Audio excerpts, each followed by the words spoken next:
Bien d'abord, bonjour à toutes et à tous. Je vais commencer par me présenter brièvement.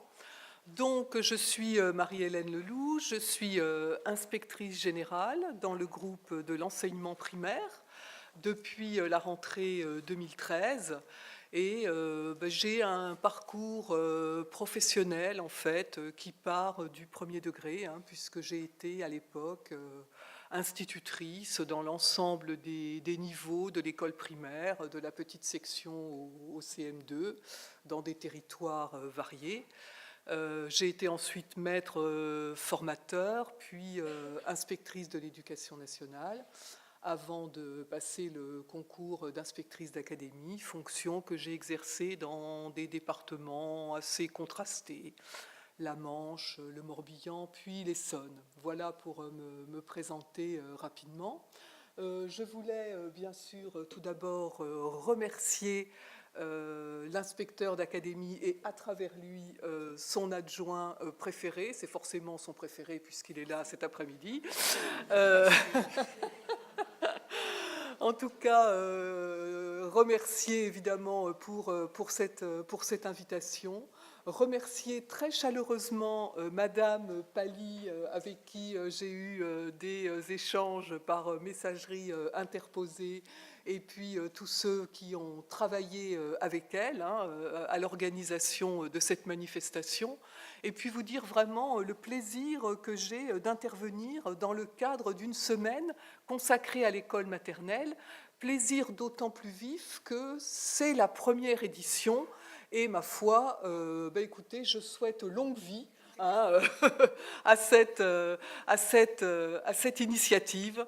Voilà, notre école maternelle, qui d'une certaine manière est le socle du socle, mérite bien, à travers des initiatives comme celle-là, d'être valorisée, d'ouvrir ses portes, de se faire mieux connaître auprès des parents et de l'ensemble des partenaires. Alors, je voudrais dire simplement que nous sommes en ce moment, cette année scolaire, à une étape tout de même particulière, puisque la refondation finalement de notre école maternelle est désormais achevée au plan réglementaire.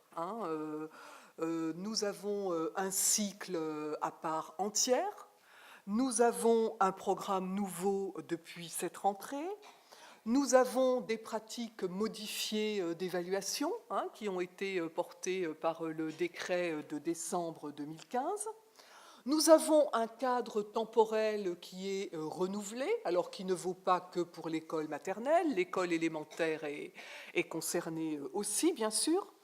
Un cadre juridique neuf pour l'accueil des enfants de moins de 3 ans, avec, vous le savez, un cahier des charges exigeant, qui pose la nécessité d'un accueil de qualité, et par ailleurs, désormais, dans les secteurs prioritaires, une comptabilisation de ces enfants dans le cadre des préparations de rentrée.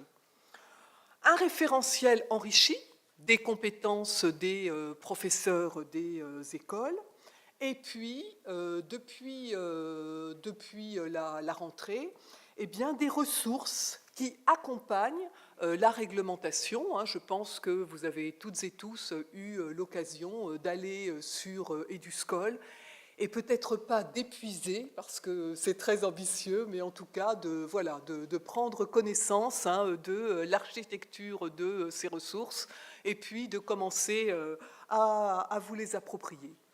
Donc finalement, nous avons tout un ensemble désormais à notre disposition. Et bien sûr, la question qui se pose à nous, maintenant que nous disposons de tout cet arsenal, finalement, c'est celle de la mise en œuvre, finalement, et d'une mise en œuvre qualitative. Alors, j'ai choisi de mettre ici ce texte en préambule. Quand l'école est bienveillante envers les élèves, qui sont d'abord des enfants et des adolescents, quand elle accueille enfants, y compris en situation de handicap, parents et personnel dans des locaux conviviaux et adaptés, quand elle respecte les rythmes et la santé des enfants et des jeunes en allégeant des journées trop longues et trop peu nombreuses, quand elle prévient la violence et crée les conditions d'un climat apaisé et serein dans les établissements, elle met toutes les chances de son côté pour faciliter les apprentissages dès les débuts de la scolarité. Pourquoi est-ce que j'ai choisi de mettre ce texte en préambule? Eh bien, c'est parce que vous voyez que la notion de bienveillance, elle a été présente dans la réflexion qui a précédé en fait les textes réglementaires sur la refondation de l'école et donc le texte de loi, puisque là, c'est un texte qui émane du comité de pilotage de la concertation pour la refondation de l'école de la République. Donc dès le départ, cette notion est présente et en fait on a des mots-clés qui dans ce texte sont d'ores et déjà présents. Accueil de tous les enfants, accueil des parents et des personnels, qualité des locaux, respect des rythmes, climat apaisé, avec évidemment une visée, la facilitation des apprentissages. Alors, je vais organiser mon propos à partir des entrées suivantes. On va regarder un peu d'où vient cette notion de bienveillance. Alors, vous verrez dans mon propos que je mêle bienveillance et climat scolaire, parce que de mon point de vue, l'une est d'une certaine manière constitutive de l'autre, et il y a une forme de contiguïté entre ces deux notions. Donc on verra que c'est inscrit dans les textes réglementaires. Il y a quelques malentendus qui sont à lever par rapport à cette notion de bienveillance. Que signifie finalement une école bienveillante? On s'interrogera sur les malentendus. Quels en sont les enjeux? Autrement dit, qu'est-ce que l'on vise? De quoi est-ce que cette notion est porteuse pour l'école? Quelles conditions pour une école maternelle bienveillante? Quels leviers à disposition des équipes enseignantes?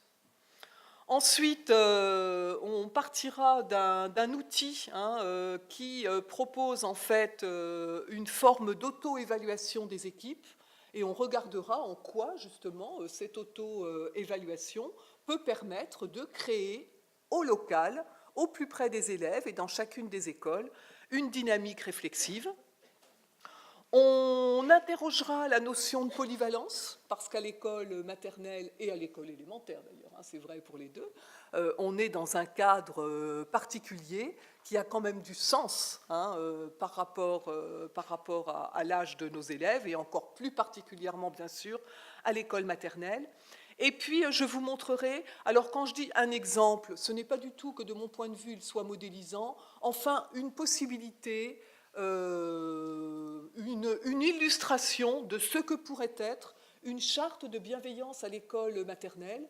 Il y a une école maternelle, enfin d'ailleurs il y en a peut-être plusieurs, en tout cas j'en ai récupéré une école maternelle de Meaux qui a élaboré une charte de bienveillance, voilà, que je vous montrerai et qui évidemment est sujette à débat.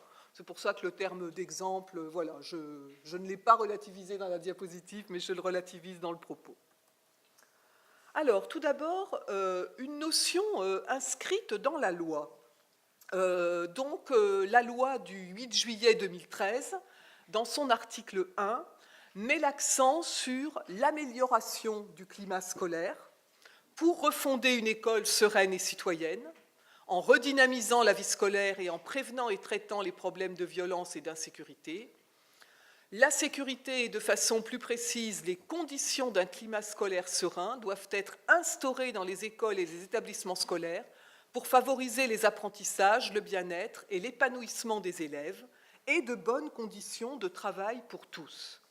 Alors vous voyez qu'ici on est sur climat scolaire, je vous ai dit qu'il y aurait des allers-retours entre les deux notions et une forme de contiguïté. Vous avez ici un texte qui dit la visée, refonder une école sereine et citoyenne.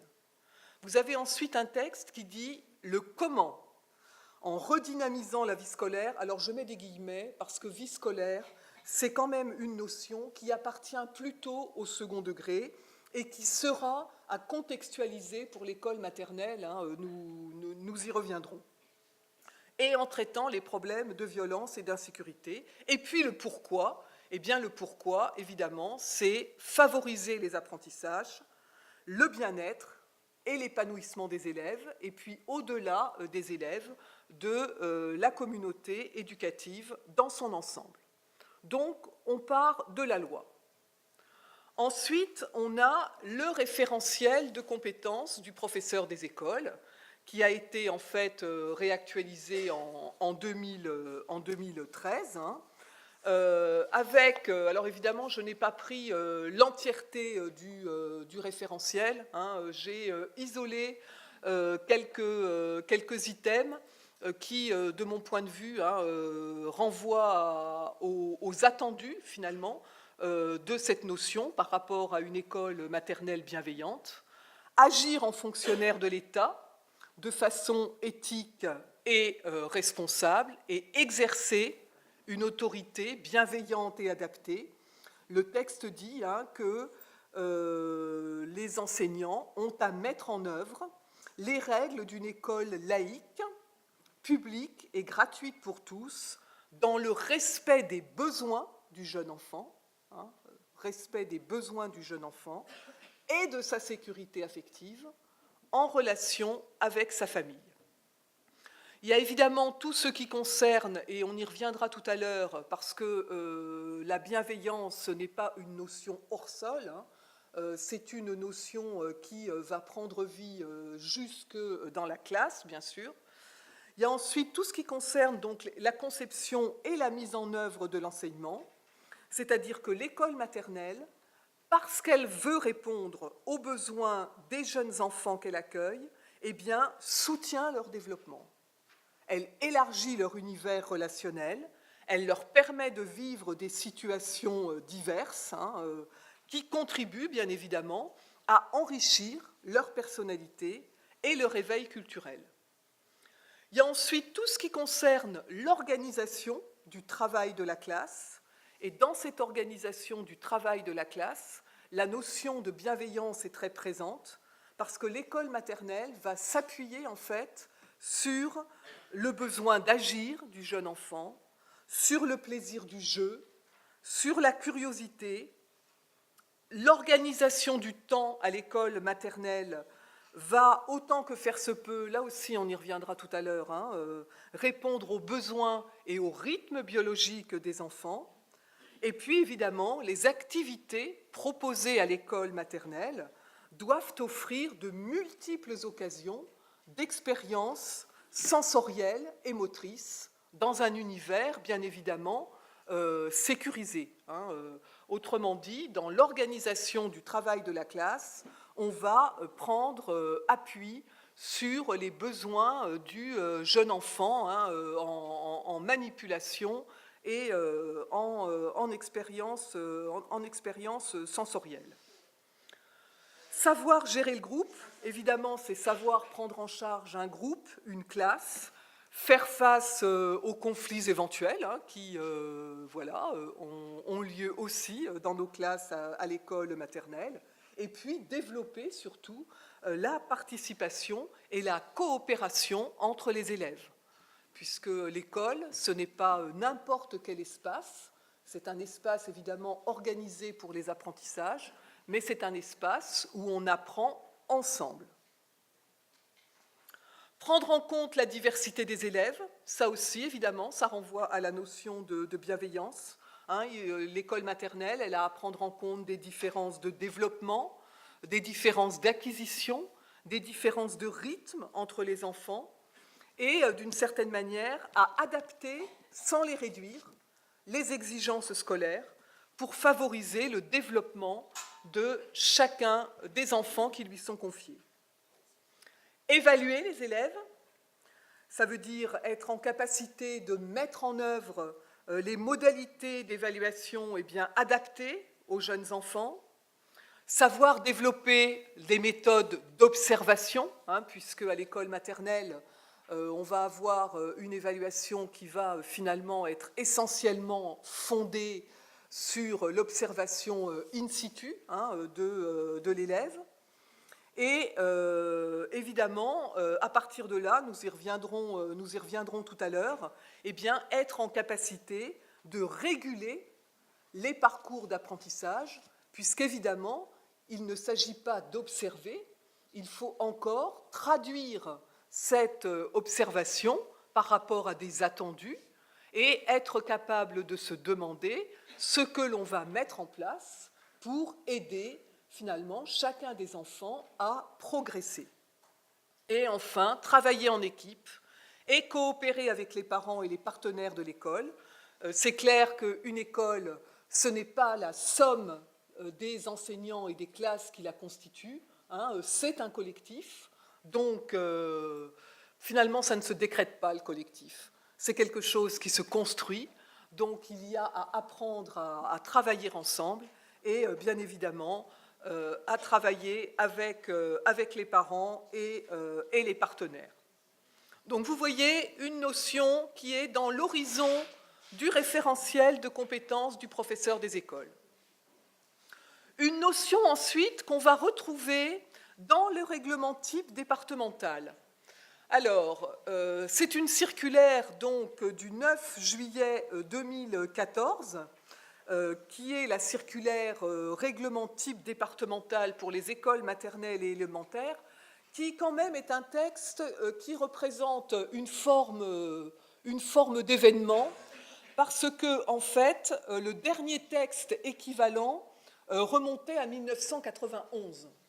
Donc vous voyez quand même, 1991-2014, ça fait un bon laps de temps.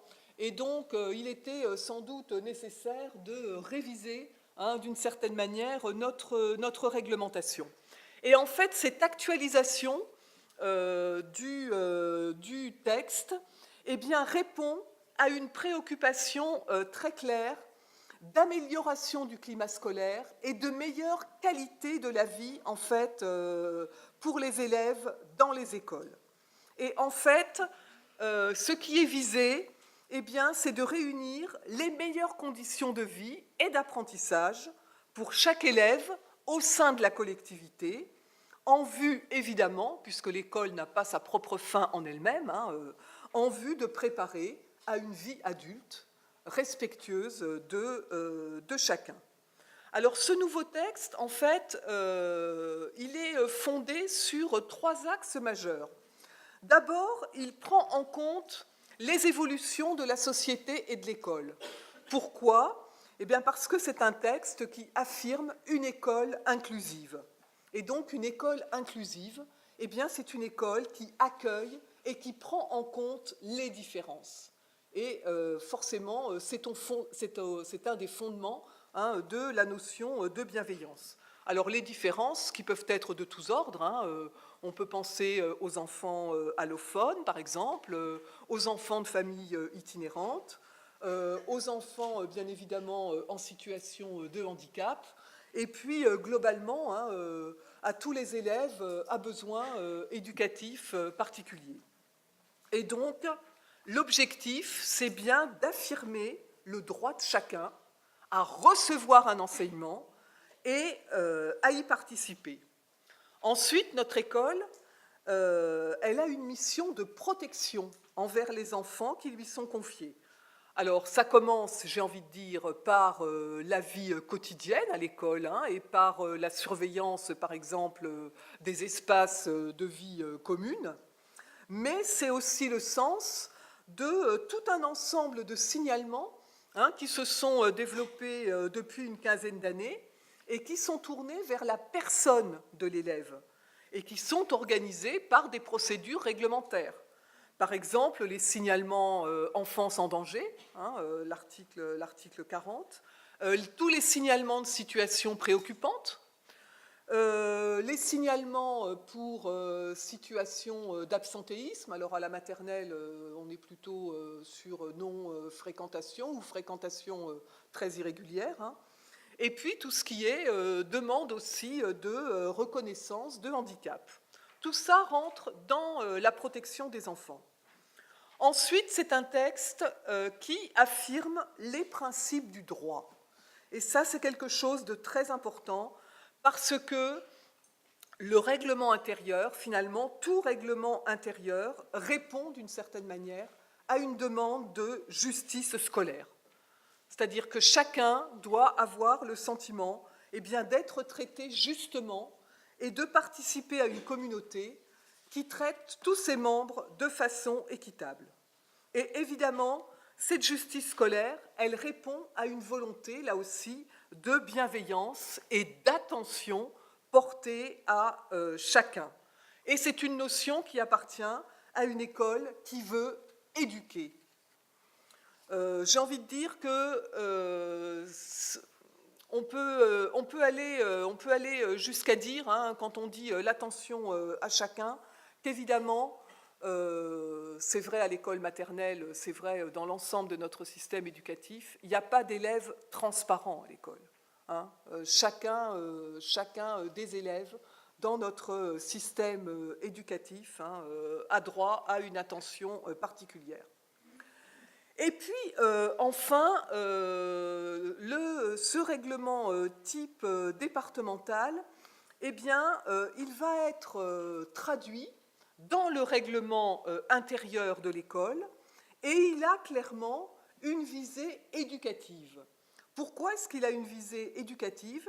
C'est parce qu'il précise les droits et les devoirs de chacune des parties prenantes. Autrement dit, c'est un texte normatif, parce qu'évidemment, il prend appui sur les règles du droit, mais il a aussi une dimension éducative, c'est-à-dire qu'on ne peut pas le réduire à un énoncé des obligations des seuls élèves. Il doit permettre, en fait, de créer des conditions de prise en charge progressive par les élèves eux-mêmes, et c'est vrai dès l'école maternelle, de la responsabilité de certaines de leurs activités. Alors, je vous ai mis à titre d'illustration un extrait, en fait, de la circulaire et d'un passage qui concerne les élèves. Et donc, j'ai mis en gras ce qui renvoyait pour nous à la notion de bienveillance. Vous voyez, les élèves ont droit à un accueil bienveillant et non discriminant. Le règlement intérieur de l'école doit préciser que tout châtiment corporel ou traitement humiliant est strictement interdit. Les enfants sont préservés de tout propos ou comportement humiliant respectés dans leur singularité et ils bénéficient de garanties de protection contre la violence physique ou morale. Et évidemment, ça vaut à l'intérieur de l'école, à l'usage d'Internet dans le cadre scolaire, c'est évidemment au-delà de l'école maternelle. Alors maintenant qu'on a fait le tour un petit peu de l'horizon, si vous voulez, réglementaire, on va regarder plus précisément ce qui, dans notre programme de l'école maternelle, finalement, renvoie à une école bienveillante. Et je crois qu'en fait, toute la première partie du programme 2015 de l'école maternelle, qui pose les principes fondateurs de notre école maternelle, est ancrée, d'une certaine manière, à la notion de bienveillance. D'abord, notre école maternelle, elle s'adapte aux jeunes enfants, et le texte dit « elle accueille les enfants et leurs parents ». C'est important, c'est rappeler l'importance du dialogue régulier et constructif entre enseignants et parents. C'est rappeler la vigilance que nous avons collectivement à avoir par rapport aux familles qui sont éloignées de l'école, pour leur permettre de comprendre les attendus de l'école, mais aussi pour les légitimer par rapport finalement à leur action en direction de leurs enfants. Ce sont quand même les parents qui sont les premiers éducateurs de l'enfant. Une école ensuite qui accompagne les transitions vécues par les enfants. Les transitions vécues par les enfants à l'école maternelle, nous les connaissions bien. Il y a d'abord la transition finalement quotidienne, au moment traditionnel de l'accueil le matin dans les classes. Il y a évidemment la transition de la première scolarisation, qui est une transition très importante, avec, vous le savez, notamment pour les enfants de moins de 3 ans, des dispositions particulières qui visent à personnaliser cet accueil. Et puis, désormais, avec la mise en œuvre de la nouvelle organisation du temps scolaire, eh bien, il y a la transition quotidienne, là aussi, entre le temps scolaire et le temps périscolaire. Donc, autant de transitions à accompagner.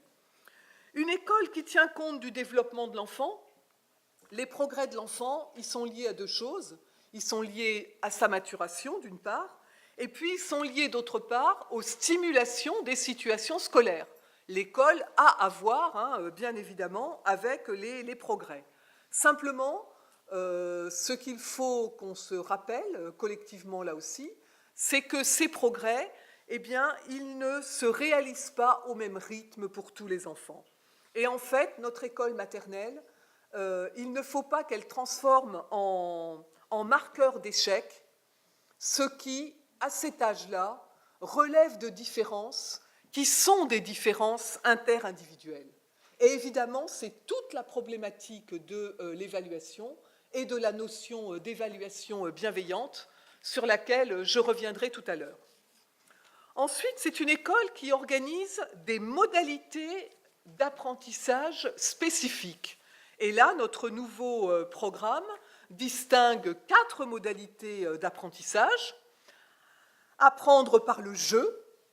Et effectivement, le nouveau programme réaffirme la place prépondérante du jeu dans l'apprentissage et dans le développement de l'enfant, parce que le jeu, ça permet l'exercice de l'autonomie, ça permet une action sur le réel, ça permet de construire des fictions, ça permet aussi d'apprendre des règles, d'expérimenter des rôles variés. Donc c'est quelque chose de très important. Apprendre ensuite en réfléchissant et en résolvant des problèmes. On est là sur des activités cognitives, qui sont des activités cognitives de haut niveau, qui vont amener les élèves à mobiliser leurs connaissances, à chercher, à tâtonner, à sélectionner, à faire des essais. Évidemment, ça vaut dans les 5 domaines d'apprentissage de l'école maternelle, cette démarche. Il y a ensuite apprendre en s'exerçant. C'est quelque chose d'important parce que cela dit que l'apprentissage, c'est quelque chose qui s'inscrit dans le temps et que ça s'inscrit dans un temps long. Et que pour que l'apprentissage soit stabilisé, eh bien, il faut beaucoup de répétitions. Et il faut des répétitions dans des conditions variées. D'ailleurs, en grande section, ça peut aller jusqu'à des situations d'entraînement, ce n'est pas du tout interdit. J'ai envie de dire sous réserve d'explicitation, bien évidemment, auprès des élèves, de ce que l'on est en train de faire et de ce pourquoi on est en train de le faire. Et puis ensuite, apprendre en se remémorant et en mémorisant. Et là aussi, c'est dire l'importance, en fait, des retours sur les découvertes et sur les acquisitions. Être capable de rappeler dans une situation nouvelle, une situation précédente où on a déjà réalisé telle activité, où on a déjà effectué tel apprentissage, qu'on va pouvoir, dans une situation nouvelle, mobiliser à bon escient. Et enfin, c'est une école où les enfants vont apprendre ensemble et vivre ensemble. Alors, il ne vous aura pas échappé que ce n'est plus un domaine d'apprentissage de l'école maternelle, mais en même temps, comme c'est dans la première partie du programme de l'école maternelle, eh bien, c'est un enjeu de formation centrale, et j'ai envie de dire que c'est un marqueur, finalement, de l'identité de l'école maternelle. Et du coup, l'enseignant, il a ici, finalement, 2 rôles très importants. D'abord, il va aider l'élève à comprendre la fonction de l'école. C'est l'enseignant qui rend lisibles les exigences de la situation scolaire. Et vous savez bien qu'elles ne sont pas lisibles pour tous les enfants. hein, loin s'en faut, et qu'elles sont sans doute d'autant moins lisibles que les enfants sont plus éloignés de l'école. Et puis ensuite, il va aider chacun à se construire comme personne singulière au sein d'un groupe.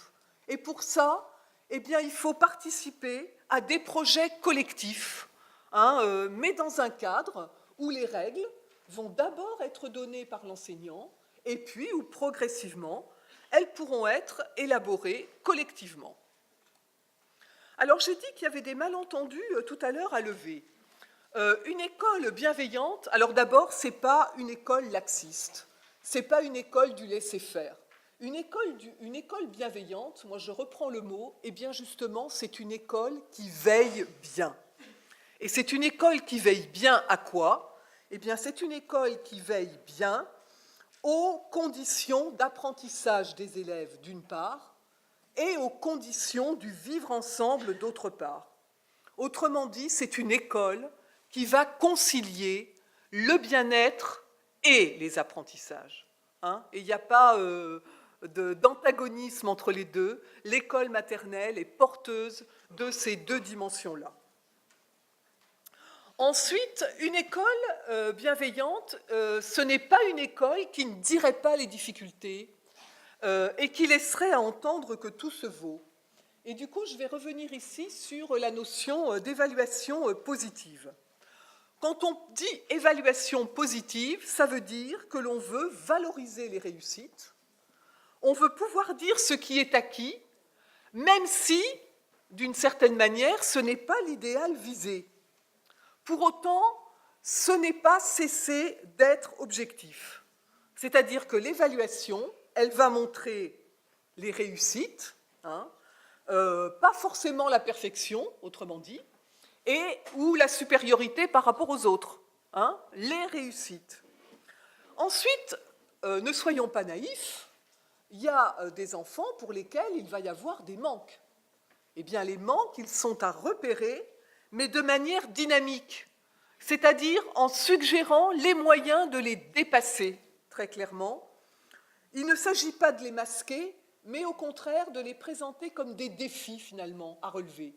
Et ces défis, ils vont pouvoir être relevés dans le cadre de l'école, bien sûr, mais aussi avec l'aide des parents. Et la communication avec les parents, en matière d'évaluation, elle se fait de manière constructive, hein, c'est-à-dire que les progrès sont valorisés et que des perspectives sont données, eh bien, quand il y a des écarts. Et moi, je crois vraiment fondamentalement, mais je ne suis pas seule de mon avis, j'en suis convaincue, que c'est par la transparence, en fait, hein, pédagogique de l'école, c'est par l'individualisation du dialogue entre les parents et les enseignants, sur la base des apprentissages de l'enfant, c'est l'enfant le point d'entrée du dialogue école-parent, hein, et dans un cadre où chaque parent va se sentir reconnu, eh bien que la communication, justement, va permettre d'amorcer un processus de réussite. Ensuite, une école bienveillante, ce n'est pas une école où régnerait l'anomie. Hein, autrement dit, c'est une école où il y a des règles, mais des règles communes et qui sont appliquées de manière équitable. D'où l'importance de construire effectivement en équipe des repères communs. Et enfin, une école dans laquelle les parents interviendraient tout le temps et surtout, ça veut dire qu'à l'école, eh bien, il y a un questionnement, là aussi, collectif hein, à adopter sur d'abord la politique d'ouverture de l'école. Par exemple, quelle est notre politique d'ouverture au quotidien? Est-ce qu'on prévoit des moments de convivialité? Est-ce qu'on prévoit des moments de valorisation des projets? Sous quelle forme? Sur les modalités d'information des parents, comment est-ce qu'on les informe, les parents? Est-ce qu'on les informe par des réunions? Est-ce qu'on leur permet d'assister à des temps de classe? Quels outils est-ce qu'on utilise? Sur l'analyse de la communication écrite, c'est très important. Comment est-ce qu'on s'adresse aux parents quel contenu? Vous savez, moi, quand j'étais IEN, il y a un outil que je regardais tout le temps quand j'allais en inspection, c'était le cahier de correspondance ou de liaison. Parce que je trouvais qu'il était toujours révélateur de la manière dont précisément l'école s'adressait aux parents. Et je me souviens d'une fois d'une collègue enseignante, elle avait écrit un mot dans le cahier de liaison de l'enfant en rouge, mais vous voyez, on voyait à travers le trait de stylo la colère qu'elle avait eue au moment où elle avait écrit le mot, et en gros c'était « je veux vous voir tel jour à telle heure », enfin vous voyez, on en avait discuté après. Moi je crois que quand on est en colère, parce qu'après tout on a tous le droit d'être en colère, on est tous des personnes, il faut savoir différer, puis se dire « tiens là je suis un peu trop énervé, hein, je vais attendre un petit peu avant de prendre mon stylo, je serai plus calme tout à l'heure, je serai plus pondéré, je serai mieux entendu des parents ». Et puis sur les conditions d'un entretien avec les parents, hein, là aussi il y a à y réfléchir, les conditions matérielles de l'entretien, le calendrier de cet entretien, et puis la base de travail. Hein, qu'est-ce qu'on va dire de l'enfant? Les enjeux. Alors sur cette diapositive, pour bien vous expliquer le contexte, parce qu'il y a des items qui vont être un petit peu loin de l'école maternelle, mais je les ai laissés volontairement pour élargir un petit peu l'horizon. Les commentaires qui sont sur cette diapositive, autrement dit, quels enjeux pour une école bienveillante, hein, ils sont extraits d'un rapport qui a été effectué à la demande de la DGESCO pour son conseil scientifique. Et donc, c'est un rapport qui a été coordonné à l'époque par Éric Debarbieux, qui était professeur à l'université Paris-Créteil et président de l'Observatoire international de la violence à l'école. Et donc, en fait, cette étude a dégagé, en fait, les enjeux pour l'école d'un climat scolaire positif et donc de la notion de bienveillance. Alors moi, je ne vais retenir, là je vous ai tout mis pour mémoire, mais je ne vais commenter que quelques enjeux qui valent pour l'école maternelle. Hein, parce que là, il y a des... Enfin voilà, vous avez l'ensemble des notions. Certaines ont quand même plus de distance hein, avec nos élèves de maternelle. L'amélioration des résultats scolaires, ça c'est très important. Il y a une relation entre la qualité du climat à l'école et la réussite des élèves. Alors, pour l'école maternelle, comment est-ce qu'on peut traduire ça? On peut traduire ça peut-être par une école où on n'aurait ni activisme, ni formalisme exacerbé. Hein, tout à l'heure, dans vos questions, vous vous demandiez si on n'était pas parfois dans des formes d'école qui généraient déjà de l'échec. C'est peut-être un des paris justement hein, de la refondation que d'essayer de repositionner hein, notre école maternelle et de lutter contre une forme de primarisation excessive qu'elle a pu connaître.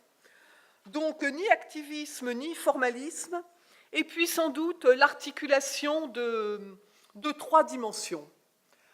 D'abord l'agir. À l'école maternelle, les enfants doivent agir, c'est-à-dire prendre des initiatives, faire, essayer, recommencer, et évidemment là le jeu a toute sa place. Ensuite, à l'école maternelle, ils doivent réussir. Et réussir, c'est déjà aller au bout hein, de ce que l'on a projeté et de manière satisfaisante. Donc agir, réussir, mais surtout, 3e dimension, et c'est là le plus hein, et la spécificité de l'école, ils doivent comprendre. Et la compréhension suppose une prise de distance, évidemment, une prise de conscience. Hein, ça va évidemment passer par le langage, hein, la dimension langagière ici est extrêmement importante. Et donc, c'est cette articulation entre l'agir, le réussir et le comprendre qui caractérise l'école maternelle et sans doute une pédagogie bien, porteuse de réussite et d'amélioration des résultats des élèves. L'amélioration du bien-être des élèves et des adultes, bon, ça je crois que ça vaut pour l'école maternelle comme pour l'école élémentaire, c'est-à-dire qu'un climat relationnel positif, des relations chaleureuses, encourageantes, valorisantes, qui renforcent finalement l'estime de soi, contribue au bien-être des élèves. La diminution des inégalités scolaires, là aussi, clairement, un climat de qualité augmente les résultats scolaires, mais les augmente indépendamment des facteurs socio-économiques initiaux. C'est donc très important. Ça veut dire que ça atténue l'impact négatif du contexte socio-économique. Évidemment, quand on a un climat de qualité, on a une plus grande stabilité des équipes. C'est vrai que la stabilité des équipes, on observe qu'elle est moins forte en milieu difficile. Et c'est une des explications de la difficulté à enseigner dans des écoles, par exemple, d'éducation prioritaire, parce qu'il y a un turnover potentiellement plus important. Ce n'est pas vrai dans toutes ces écoles. Il faut se garder de généralisation abusive. Quand on regarde les études, voilà, c'est globalement vrai, il y a des exceptions. Et puis, évidemment, une meilleure cohésion des équipes. Les conditions, c'est l'engagement des adultes, évidemment, dans un travail partagé, qui va être fondé sur des valeurs fondamentales partagées, et j'ai envie de dire surtout sur une éthique de la relation pédagogique enseignant-élève. C'est-à-dire d'abord poser l'éducabilité de chacun des enfants qui est confié à l'école. Je crois que ça, c'est le premier principe. C'est ensuite la valorisation des progrès de chacun, l'encouragement, le regard constructif, finalement, sur les erreurs, et puis le refus de toute stigmatisation, bien évidemment.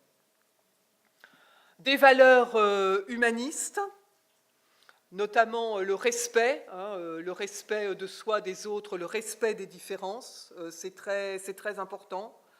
Peut-être aussi, on peut ajouter tout ce qui est la capacité quand même de l'école, et c'est peut-être d'autant plus vrai que les enfants sont plus jeunes, à prendre en compte les émotions finalement de l'enfant, parce que les émotions... vous savez, il n'y a pas de frontière entre la maison et l'école pour le petit. Et l'école, voilà, c'est aussi un lieu où les émotions ont leur place. Donc, écouter ces émotions de l'enfant, tout en lui apprenant finalement à les exprimer dans le respect des règles. Et je me souviens que l'année dernière... au congrès de la GEM, précisément à Caen, il y avait des expositions qui montraient très bien comment des enseignants à l'école maternelle accueillaient en fait ces émotions, permettaient leur expression et en même temps leur régulation dans un cadre collectif. Donc, je soutiens Isabelle Racoffier. Rendez-vous en juillet à Dijon. Vous verrez, vous n'y perdrez pas votre temps. L'ouverture de l'école vers l'environnement et puis donc l'accueil des parents d'élèves, j'en ai déjà parlé.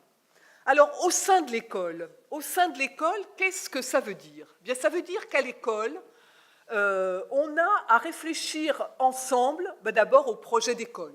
Alors au projet d'école, pas comme un catalogue d'actions, ça n'a pas grand intérêt, mais au projet d'école comme un outil qui va organiser la cohérence et la continuité du parcours des élèves.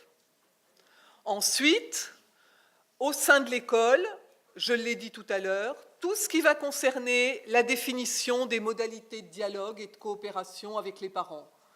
Ça aussi, ça se définit en équipe, parce que c'est important d'avoir finalement des modes de faire, je vais le dire comme ça, qui soient partagés. Hein, ça évite les remarques des parents qui peuvent être aussi stigmatisantes vis-à-vis de tel ou tel enseignant. Et puis je crois qu'un enseignant qui ne se sentirait pas sûr de lui, eh bien d'une certaine manière, voilà, la dynamique d'équipe et les manières de faire adoptées en équipe, eh bien c'est une manière de conforter, de conforter ces pratiques et de les enrichir aussi. L'organisation du temps et de l'espace, de la petite section à la grande section, ça c'est un objet de réflexion très important. On devrait voir, en ouvrant les portes des classes, des espaces évidemment différenciés. Alors je dois dire qu'en la matière, la scolarisation des enfants de moins de 3 ans, je pense, nous a fait progresser et a apporté quelque chose, non seulement aux enfants concernés, mais au-delà à réamorcer une réflexion collective sur l'organisation du temps et de l'espace. Sur les relations, bien entendu, avec les institutions de la petite enfance et avec l'école élémentaire. L'école maternelle, finalement, il y a un amont, il y a un aval, et on a à s'en préoccuper. Voilà. Et ça aussi, ça participe de la bienveillance, parce que ça veut dire qu'on tient compte de l'avant et de l'après. Et puis surtout, un travail d'équipe. Alors évidemment, avec la construction des enseignements sur le cycle, la définition des modalités d'évaluation. Vous savez que vous allez avoir à travailler à l'élaboration du cahier de suivi des apprentissages. Et puis quelque chose que j'aime bien dans le texte du programme, la constitution d'un répertoire commun de pratiques. Voilà, ça je trouve que c'est quelque chose d'intéressant, à quoi on peut réfléchir, parce que finalement, qu'est-ce qui va permettre aux élèves de se repérer dans la continuité du parcours, puis en même temps de prendre conscience qu'ils grandissent. Alors dans la classe, la bienveillance, ça va passer, j'ai envie de dire, par des gestes professionnels. Des gestes professionnels susceptibles de garantir la qualité des apprentissages. Donc d'abord, des mises en situation pertinentes. Des mises en situation pertinentes, ça veut dire, est-ce que globalement, les enfants savent ce qui est attendu d'eux? Voilà. Est-ce qu'on est sur des situations qui, pour les enfants, sont porteuses de sens? Voilà. Est-ce qu'il y a des consignes? Est-ce qu'elles sont ouvertes? Est-ce qu'elles sont fermées? Comment, finalement, se fait la mise en activité des enfants? Comment est suscitée, favorisée leur implication? Est-ce qu'ils ont des possibilités d'initiative? Tout ce questionnement-là autour des mises en situation. Ensuite, des formes d'activités variées. Alors, les formes d'activités variées, on les a évoquées tout à l'heure, le jeu, la résolution de problèmes, les activités où on s'exerce, où on se remémore. Donc, finalement, quelles modalités sont suscitées? D'abord, est-ce que ces modalités, évidemment, sont adaptées au domaine d'apprentissage? Est-ce qu'il y a de la variété? Et puis, comment est-ce que les enfants sont mobilisés? Est-ce qu'ils sont mobilisés individuellement? Est-ce qu'ils sont mobilisés en groupe? Est-ce qu'ils sont mobilisés collectivement? S'ils sont mobilisés en groupe, comment est-ce que les groupes sont constitués? Etc. Des modes de régulation pertinents, c'est-à-dire est-ce que finalement la régulation va permettre aux enfants de mieux ou de plus apprendre, de mieux ou de plus interagir avec les autres, d'acquérir de l'autonomie, de se responsabiliser.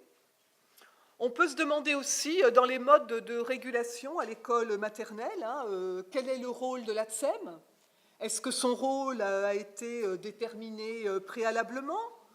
Comment est-ce qu'elle en a été informée? Est-ce qu'elle est associée à cette définition? Est-ce que c'est un choix pertinent? Est-ce que ce rôle, elle l'assume effectivement ou est-ce qu'elle ne l'assume pas? Et dans ce cas, finalement, comment est-ce que l'enseignant entame avec elle la discussion? Des clôtures d'activités ritualisées, ça me paraît très important. On pense souvent aux rituels, vous savez, de début de journée, qui ont évidemment leur vertu à l'école maternelle. Les clôtures d'activités ritualisées, ça me paraît très important parce que c'est tout ce qui permet à l'enfant de comprendre que la séance est close. Et c'est tout ce qui va leur permettre de se mobiliser sur le sens ou le profit qu'ils auront pu en tirer. Autrement dit, c'est toute l'importance de la phase des bilans, ou bien de la phase de retour sur l'activité de chacun. Et finalement, c'est là où on va peut-être pouvoir mettre en mots ce que l'on a appris et comment on l'a appris. Une évaluation positive, je n'y reviens pas. Alors, apprendre ensemble et vivre ensemble, autre dimension très importante. La classe, d'abord, je l'ai dit tout à l'heure, ça n'est pas n'importe quel espace. La classe, ça constitue une communauté, en fait, d'apprentissage. Et donc, qui va finalement établir les bases de la construction de la citoyenneté. Et donc, c'est une forme de socle. C'est un lieu de première acquisition des principes de la vie en société, par un regard positif sur les différences, un traitement équitable de tous, un traitement fondé, par exemple, sur le principe d'égalité de traitement entre les filles et les garçons. Ça commence à l'école maternelle. Et puis un cadre dans lequel l'enfant va progressivement apprendre à devenir élève sur l'ensemble du cycle, en repérant les rôles des différents adultes, la fonction des différents espaces dans la classe et dans l'école, et les règles qui s'y rattachent. Alors d'abord, vivre ensemble, apprendre à entrer dans un rythme collectif. Ça n'a l'air de rien pour le petit enfant, mais c'est énorme. C'est faire quelque chose ou être attentif en même temps que les autres. C'est pour ça que tout à l'heure que je disais que les rituels, par exemple, avaient leur vertu. Prendre en compte des consignes collectives, renoncer à des désirs immédiats, et donc ça, c'est comprendre, coopérer, s'engager, choisir, c'est développer une culture de l'engagement. Ensuite, participer à la réalisation de projets communs, c'est apprendre à coopérer, c'est partager des tâches, c'est prendre des initiatives au sein d'un groupe, c'est aussi découvrir le rôle du groupe dans ses propres cheminements. Et là, du coup, on va développer une culture de l'engagement, parce qu'on va acquérir le goût des activités collectives. On va développer une culture du jugement, parce qu'on va prendre plaisir à échanger, on va confronter son point de vue à celui des autres. On va ensuite développer une culture de la règle et du droit, parce qu'on va apprendre les règles de la communication et de l'échange. Ensuite, on va construire des règles, donc je l'ai dit tout à l'heure, d'abord données par l'enseignant, bien sûr, qui va signifier à l'enfant ses droits, mais aussi ses obligations.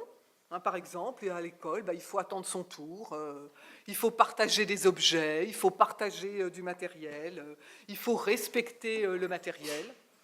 Et donc, savoir ce qui est autorisé, dans quel lieu, dans quelles circonstances, connaître les obligations, être en capacité de les respecter, participer progressivement à l'élaboration de règles pour la classe, eh bien ça, c'est développer une culture de la règle et du droit. Et enfin, exprimer une première sensibilité aux expériences morales.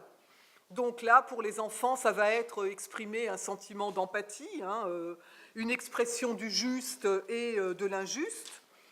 Ça va être à travers des situations concrètes de la classe, mais aussi à travers les histoires lues. La littérature de jeunesse joue ici un très grand rôle.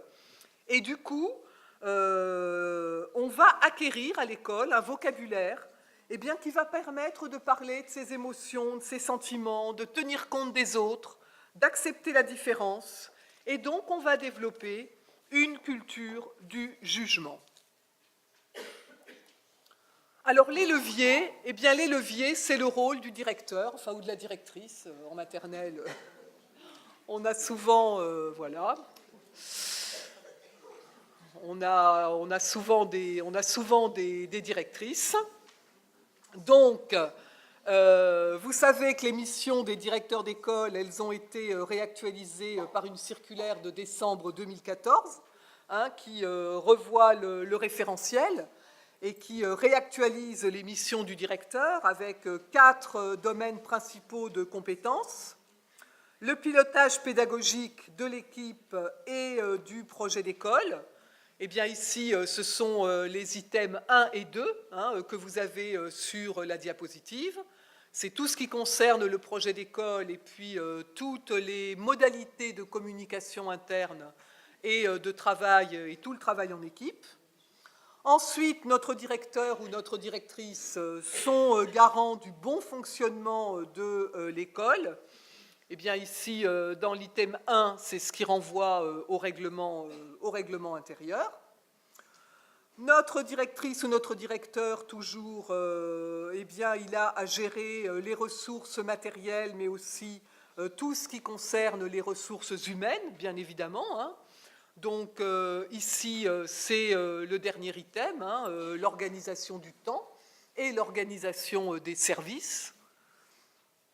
Et puis ensuite, il ou elle sont l'interlocuteur de l'école pour tout ce qui est les relations avec l'environnement de l'école. Donc bien sûr les relations avec la commune, avec les parents, avec les partenaires. Et donc ici, ce sont les items 3 et 4 sur la diapositive. Je n'y reviens pas, je l'ai déjà développé. Les leviers, évidemment, la constitution des classes. Comment est-ce qu'on constitue les classes? Quels élèves avec tel autre? Est-ce qu'on fait des classes multiniveaux ou pas? Voilà, ça c'est un levier. La ritualisation de certaines pratiques partagées entre les classes pour favoriser le repérage des élèves. La définition des modalités de travail avec les ATSEM. La réflexion sur les emplois du temps. Je crois que là, on a vraiment à réfléchir à une organisation du temps efficiente, de la petite section à la grande section, avec évidemment la prise en compte quotidienne des domaines d'apprentissage, mais aussi l'alternance des séances dans leur forme, dans leur contenu, dans leur organisation, des séances courtes, des séances longues, des moments de transition, du travail collectif, individuel, de l'oral, de l'écrit, des situations de découverte, d'entraînement. Et puis réfléchir, avec la nouvelle organisation du temps scolaire, à tout ce qui concerne notamment l'organisation de la sieste. C'est clair que pour des enfants qui déjeunent à l'école, eh bien, les coucher dès la fin du repas, sans attendre la fin de la pause méridienne, c'est quand même quelque chose de positif. Alors, je sais que l'école n'est pas seule dans cette aventure, et qu'il y a tout un travail partenarial à développer avec les collectivités. On m'alerte qu'il me reste 5 minutes, donc, non mais je vais m'adapter, il n'y a aucun souci, je vais vous renvoyer à des choses en fait, voilà, pour gagner du temps. La mise en œuvre d'une démarche d'auto-évaluation vers une école constituée en unités apprenantes. Je vais m'expliquer. Il me semble qu'en fait, cette affaire d'école maternelle bienveillante, elle a à être contextualisée, et elle a à être contextualisée, alors même s'il y a, vous l'aurez compris à travers mon propos, un certain nombre d'invariants que j'ai essayé de dégager, jusque et y compris dans la classe, je crois qu'elle a à être contextualisée et qu'il y a pour cela à aider les équipes dans cette contextualisation. Alors, je vais vous renvoyer à un guide. Le guide, en fait, Agir sur le climat scolaire à l'école primaire. Vous le trouverez en ligne, si vous n'en disposez pas dans vos écoles. Et en fait, c'est un guide très intéressant parce qu'il propose aux équipes une démarche d'auto-évaluation à partir de questions relatives aux pratiques pédagogiques, relatives au règlement intérieur, à l'implication des parents, à la dynamique d'équipe et à la qualité des locaux et du temps scolaire. Je n'en dis pas davantage, je vous y renvoie. Ça s'appelle le guide Agir sur le climat scolaire à l'école primaire. Vous le trouverez en ligne. Je crois qu'à l'école maternelle, à l'école élémentaire aussi, bien sûr, par rapport à cette construction d'une école bienveillante et donc d'un climat scolaire positif, nous avons un atout majeur. Et cet atout majeur qui est le nôtre, eh bien, c'est la polyvalence. Pourquoi ? Parce que nous avons une maîtrise du temps qui est plus souple, bien évidemment. On peut agir à l'école sur la durée. L'enseignement n'est pas morcelé. On a du temps pour conduire des projets. Ensuite, on a une relation pédagogique plus intime. Pourquoi ? Parce qu'on a, même si c'est de moins en moins vrai, vous allez me dire, mais quand même, il y a une posture d'enseignant unique qui facilite quand même l'adaptation des comportements des élèves. Les élèves, ils n'ont pas à se repérer dans une pluralité d'adultes qui sont tous porteurs de messages divers et variés. Donc, c'est un élément facilitateur. On a ensuite, évidemment, des apprentissages qui sont moins morcelés. C'est encore plus vrai à l'école maternelle, parce que de toute façon, à l'école maternelle, les enfants, pour eux, sont toujours dans une situation globale. Et évidemment, les domaines d'apprentissage, ils sont pour vous. Les enfants, eux, ils sont dans quelque chose de global. Et ensuite, on a une responsabilité continue des élèves pendant le temps scolaire, mais aussi, par exemple, pendant le temps de la récréation. Et donc, ce sont là des éléments qui sont des éléments facilitateurs. Voilà, j'en ai terminé avec le diaporama. Je n'aurai pas le temps de vous montrer la charte de bienveillance de l'école maternelle Alain. On pourra peut-être en reparler lors de la table ronde, si vous voulez. À ce moment-là. Je voudrais simplement, parce que ce n'est pas sur une diapositive, dire quelques remerciements, parce que j'ai pris appui pour réaliser ce diaporama, d'abord avec un travail régulier que je mène avec mes collègues Viviane Bouis et Gilles Pétraud. Nous travaillons très souvent tous les trois sur l'école maternelle.